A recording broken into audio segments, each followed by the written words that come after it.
My husband knocked me unconscious from behind. Then he put me into a coffin. When I woke up, I found a mummified corpse lying next to me. I was really terrified at that moment, but no matter how hard I pushed, I couldn't open the coffin lid. The coffin had already been nailed shut by my husband. Then I remembered that I had won a handgun before. Luckily, the gun was still in my pocket. I immediately found the latches on both sides. I fired one shot at each. The coffin lid finally opened. Then I tried banging on the tomb door, but no one responded. So I had to smash the window glass. I rushed to my husband's hotel right away. All I wanted was to get my son back. When I arrived at the hotel, I was stopped by the police on the spot. Feeling vulnerable, I burst into tears. That night, the police found my husband alone.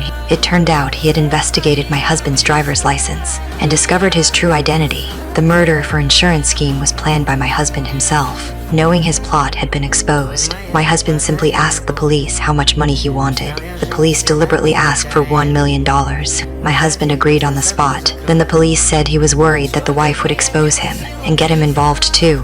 My husband proudly said he had already taken care of his wife. At that moment, I walked in, holding a gun. I stepped toward my husband. By then, my husband was already panicking. He had no choice but to tell me where my son's school was. I was glad I had achieved my goal.